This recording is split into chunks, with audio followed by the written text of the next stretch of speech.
तुम्हें गुरुवाह पंकनो नेतम ज्ञान दर्शन नाएगा चारित्र नाम मेरा मोक्ष मार्गोपदेशिका पंच प्रवृत्ति भगवान की एकादीनाथ भगवान की अंतिम सत्संगपति भगवान महावीर स्वामी की आचार्य श्री कुंद भगवंत की आचार्य श्री उमा स्वामी भगवंत की आचार्य श्री विमल सागर जी महाराज की आचार्य गुरुदेव सन्मति सागर जी महाराज की 309 करोड़ मणि राजा की द्वादशांगिनी मणि माता की बोले भैया बताचार्य वात्सल्य मूर्ति आध्यात्म दिव्य श्री राष्ट्रसंत आचार्य श्री सुंदर सागर जी गुरुदेव की गुरुदेव की गुरुदेव की मोक्ष मार्ग से नेतारम भेतारम दरभोगतम जातारम विदय तत्वानां वंदे तद्वना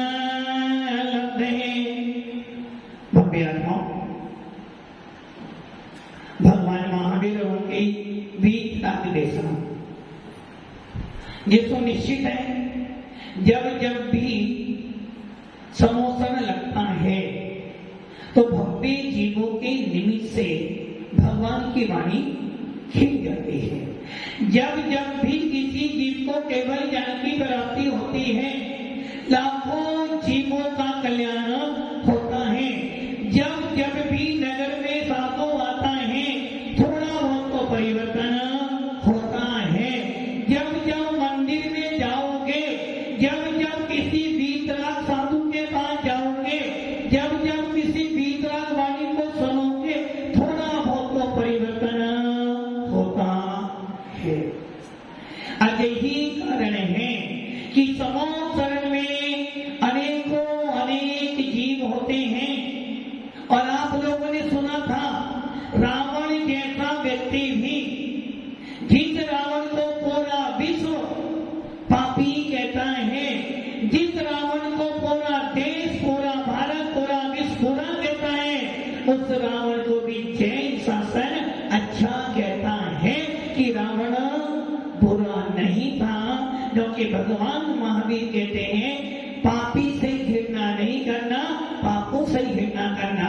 रावण ने भी जब देखा कि अरिहंत भगवान के समोसरण में सबके सब लोग नियम ले रहे हैं क्यों ना मैं भी कोई नियम। और ऐसा होता है यदि सब लोग खाना खा रहे हो और आपको भूख नहीं हो तो आपको भी सबके साथ में पवन जी क्या करना पड़ता है खाना थोड़ा बहुत तो व्यवहार निभाना और दृष्टि मोद हो तो व्यवहार निभाना ही पड़ेगा। जिनको ये ध्यान रखना साधु संत त्यागी व्यक्ति एक बार भोजन करने के बाद दोबारा कितना ही व्यवहार निभाना हो किंतु वो कभी अपने नियमों से दिखते नहीं हैं। उस रावण ने भी क्या किया समोसरण में नियम ले लिया। उस एक नियम के कारण उस एक नियम का पालन करने के कारण रावण जिन शासन में पूजनीय वंदनीय बन गया और आने वाले काल में तीर्थंकर बनकर भी सिद्धालय को प्राप्त करेगा। भव्य आत्माओं आचार्य उमा स्वामी भगवत औपनिषद भाग की चर्चा कर रहे थे और अभी आप सुन रहे थे क्या सुन रहे थे चाबी लेनी हो तो भाभी भैया चाबी की चाबी भी बहुत प्रकार की होती है। एक चाबी गाड़ी की होती है एक चाबी घर की होती है और एक चाबी मंदिर की भी होती है और एक चाबी मोक्ष की भी होती है। आपको कौन सी चाबी चाहिए? नहीं आपने बोला चाबी चाहिए तो ये ध्यान रखना यदि तुम्हें मोक्ष मार्ग की चाबी चाहिए यदि तुझे अपनी आत्मा की चाबी चाहिए यदि तुझे अपनी आत्मा भान करना है यदि तुझे अपनी आत्मा अन्वेषण करना है यदि तुझे अपनी ही आत्मा में आनंद प्राप्त करना है तो चाबी तो बस एक है और वो चाबी है सम्यक दर्शन की। यदि तुम अपने कर्मों के ताले को खोलना चाहता है यदि तुम अपनी आत्मा में से कसाईयों को खोलना चाहता है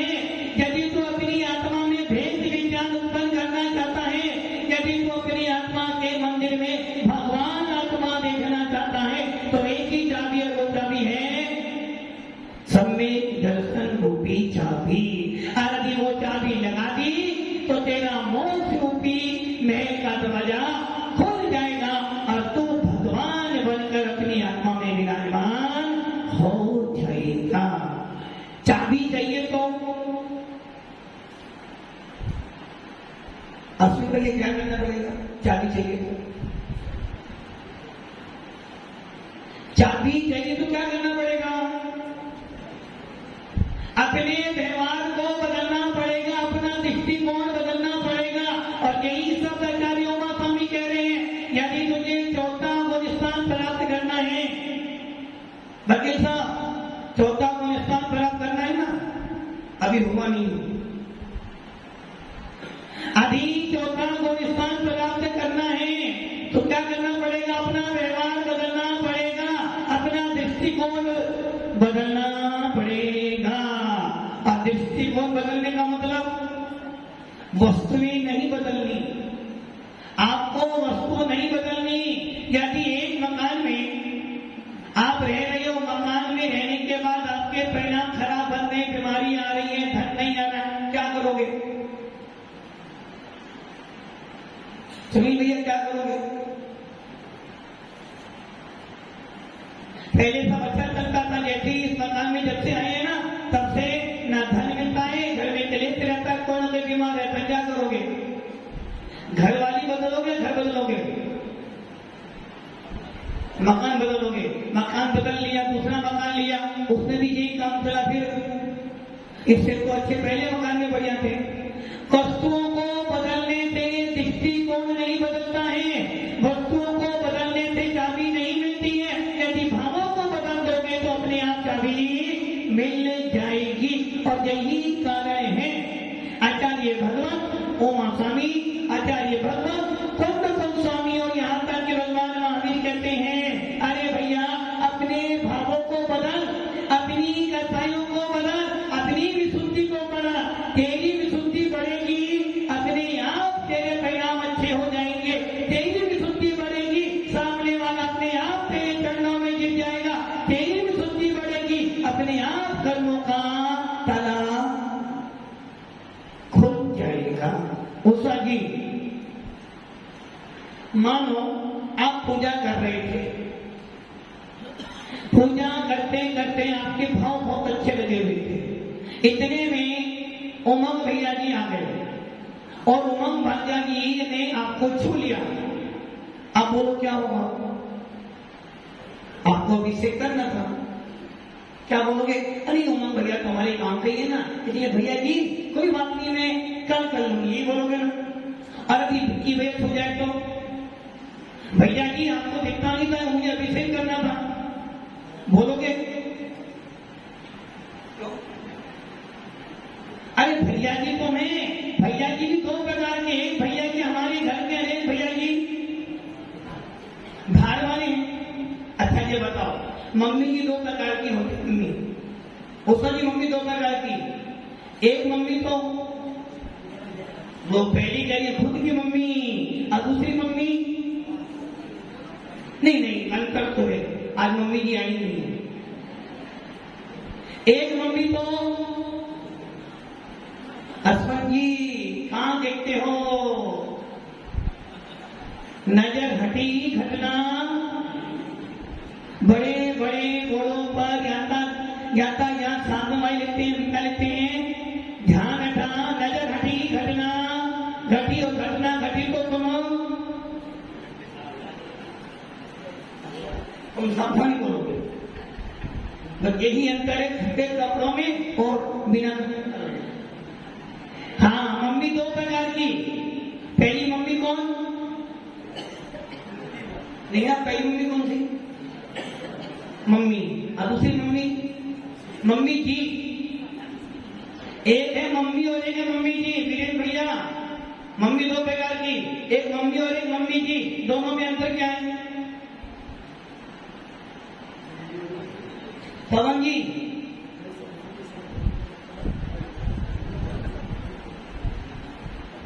एक को माँ कहना पड़ता है। देखो कितनी मायाचारी सामने आ गई।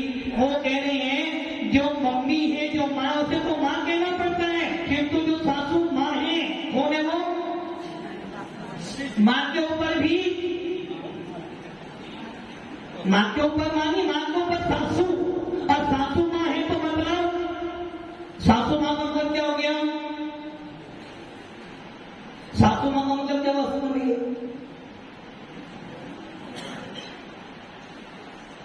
सासू माँ का मतलब क्या हो गया? नहीं सोच लो महाराज, हमारे सुगम सागर की बात बताते ना। सासू माँ का मतलब क्या हो गया?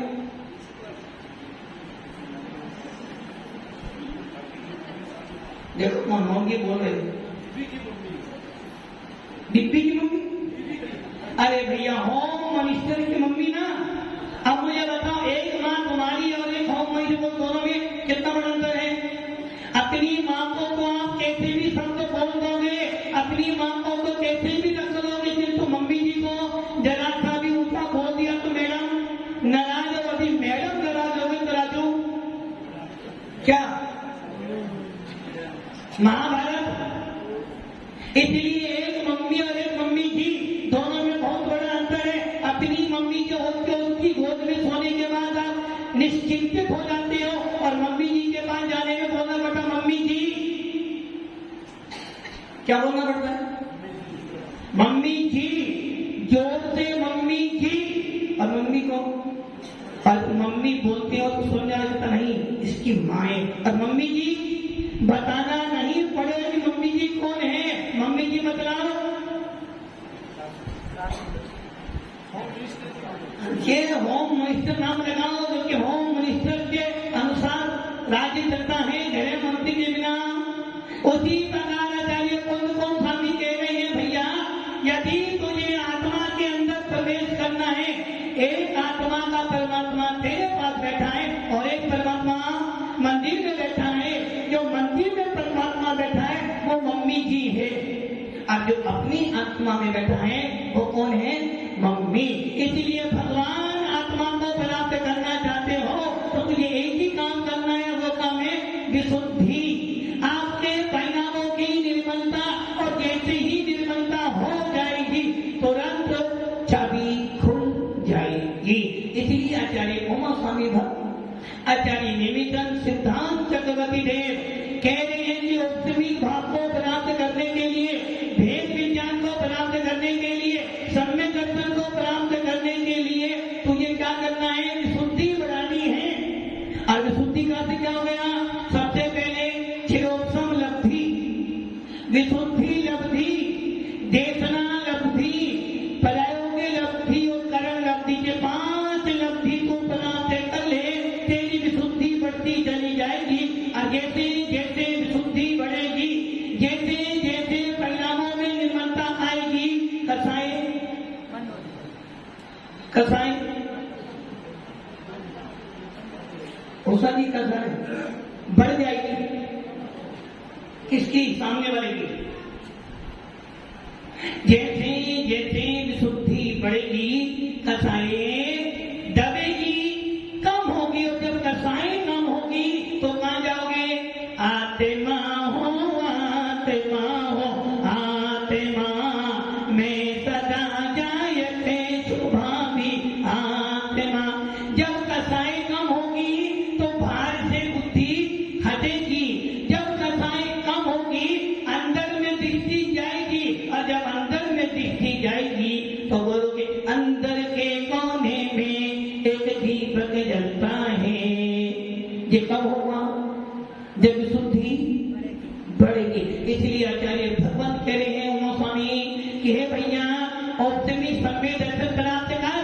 और उसका उपाय क्या है? 5 प्रकार की लब्धि, और इन 5 प्रकार की लब्धि में क्षयोत्सम लब्धि कहती है। क्या कहती है? अनादि काल से कहां पड़े हो? प्रेरणा जी अनादि काल से कहां पैदा हुए? सारवाड़ा। कहां थे अनादि काल से? कहां थे? नहीं, संसार में तो इसलिए क्लास में आना, ओ शोरूम बनाना, शोरूम, बड़ा शोरूम, अपनी आत्मा से बड़ा शोरूम नहीं है। एक ही श्वास में अधिक से बात, जन्म्यो मरियो भरियो दुख भात, निस्ति भूमि जल पावन भयो, प्रबल पते जीवन पति गयो। अनादि काल से ये जीव कहां पड़ा हुआ है? निगोद में हमने तो भूमि चार कत्तियां न मानी जिन पानी की बत्तियां। अनादि काल से निगोद में पड़ा हुआ था। अब जाकर भगवान उमा स्वामी के लिए समय दर्शन प्राप्त करना चाहता है। यदि तू चाहता है तो ये भी लोग कहे कि हाँ ये मुमुक्षु है, तो ये भी लोग कहे कि ये समय दृष्टि है। कोई कहे ना कहे, मेरी आत्मा कहे कि मैं भेद विज्ञानी हूँ, मेरी आत्मा कहे कि मेरे पास अनंतानुबंधी कथाएं का उदय नहीं है, मेरी आत्मा कहे मेरे पास मिथ्यात्व नहीं है, और मेरी आत्मा कहे कि मुझे आत्मा का आनंद आता है। जिस प्रकार गुलाब जामुन खाने के बाद आनंद किसको आता? बनाने वाले को। क्या कह रहे भाई? गुलाब जामुन खाने के बाद आनंद किसको आता है? खाने वाले को या बनाने वाले को? गलत नहीं हो रहा था। अभी आप हाँ बोलोगे। मान लो कौटुंबिया जी आपने चौका लगाया और आपने लड्डू बनाए और महाराज जी आ गए। अब वो 2 लड्डू आपके हाथ से खाने, आनंद किसको आएगा? आपको आनंद आएगा नहीं आएगा? आएगा ना? क्या आनंद आएगा? आज मेरा हाथ धन्य हो गया जो मैंने महाराज को पेट साधना की सही है ना, और महाराज नहीं ले तो दुख हो। मैंने बड़े भाव से बनाए थे महाराज जी, एक तो ले लो। अरबी क्या करे? गुलाब जामुन जिसने खाया उसको आनंद है। अरे भाई जिसने बनाया उसे भी तो आनंद आया होगा ना। हाँ भगवान जी क्या कह रहे? किसको आनंद आया? खाने वाले को, बनाने वाले को? और खाने वाले को कहीं गलत नहीं हो रही? कहीं गलत नहीं हो रही? मतलब कि एक साधक तो वो है जो आत्मा की साधना करता है, एक साधक तो वो है जो दिन भर में 28 हुक्म का पालन करता है, एक साधक है जो सवेरे शाम एक टाइम आहार करता है, एक साधक वो सर्दी गर्मी बरसात सब कुछ सहन करता है, केश रोग भी करता है, निर्गंध भी रहता है, गर्मी भी सहन करता है, सर्दी भी सहन करता है, भूख प्यास भी सहन करता है, उसको आत्मा का आनंद आ रहा है। और एक ऐसा जो एसी में बैठा है, एसी में बैठा है, बोतल पानी की भाप में रखी है, सभी सांस पड़ रहा है और फिर कह रहा आत्मा का आनंद आ रहा है। दोनों में अंतर नहीं है, दोनों में अंतर नहीं है। आपने बोला बनाने वाले को भी आनंद आया, खाने वाले को भी आनंद आया। कैसे आनंद आ गया? यदि चर्चा करने वाले को भी आत्मा का आनंद आ रहा है और आत्मा में लीन होने वाले को भी आनंद आ रहा है, तो भी भैया कपड़े पहने पहने घर में रहो, घर से ही मोक्ष हो जाएगा। हाँ सुनेंगे, हम क्या बताएं? हम जो बताते तो मानोगे नहीं, मानोगे हमारी बात? बोलो कि मैं बात मानूंगा, श्रीफल लेकर अभी बताऊंगा तुम्हें बात। यदि मेरी बात मान जाते तो आपको मम्मी जी नहीं कहना पड़ता, सासू मां नहीं कहना पड़ता, फिर तुम क्या कहते? चेतो चेतन निज में आओ, अंतरात्मा बुला रही है। चेतो चेतन निज में आओ, अंतरात्मा बुला रही है। जग में मेरा कोई नहीं है, मैं तो जानानंदमयी हूँ। एक बार निज में तू आजा, अपनी खबर क्यों भुला गई है? असली भैया मान रहे हमारी बात? मान रहे हो? मान तो लूंगा, किंतु करूंगा नहीं करूंगा तो वही जो घरवाली बोलेगी। भक्ति आत्मा हो, आत्मा का आनंद चर्चा करने में नहीं है, आत्मा का आनंद तो चर्या करने में होता है। जो साधक जो जीव चर्चा और चर्या दोनों एक जैसी करता है उसको आनंद आता है।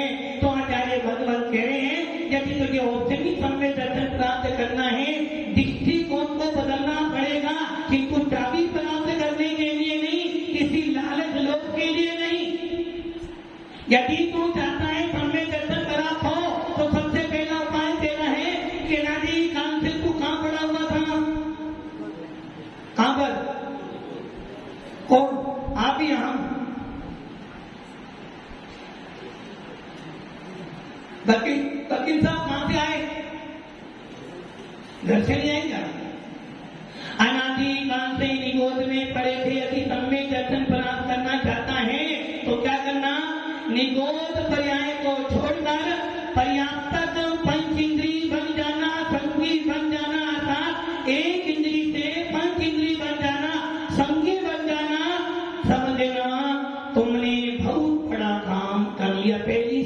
करने पर इसे कहते हैं शिवोपम लब्धि।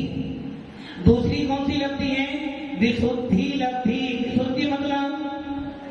विशुद्धि मतलब आपके परिणामों में ऐसी निर्मलताओं जिसके बल पर आप अशुभ प्रकृतियों का बंद ना करें, मां शुभ प्रकृतियों का बंद करें, तो समझना आपकी विशुद्धि बढ़ रही है।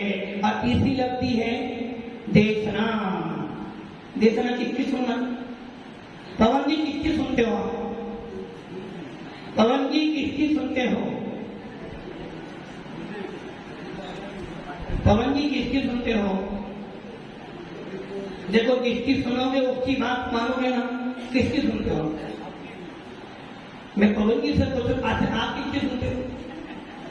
मेरी ट्रस्टी मोदी हमारी सुन ली, 3 काले में नहीं होने वाला।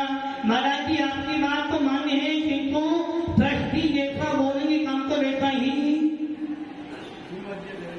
फाइनल। महाराज क्या कहें? गुरु आज्ञा।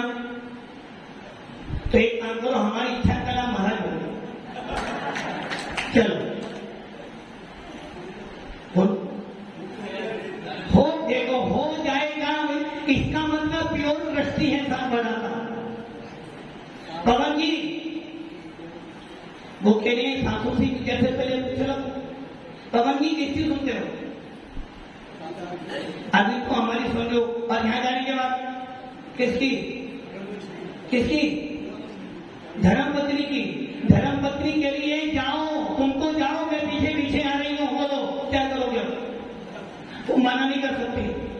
मना आपकी तरफ से तो भी करी जाओ। उन्हें पता है कि जैन शासन में यदि जन्म लिया है, यदि जैन शासन में वीतराग शासन में जन्म लिया है, यदि नमोकार मंत्र बोलते हो, यदि वीतराग साधुओं की सेवा करते हो, तो काम तो एक ही करना। वो काम कौन सा है?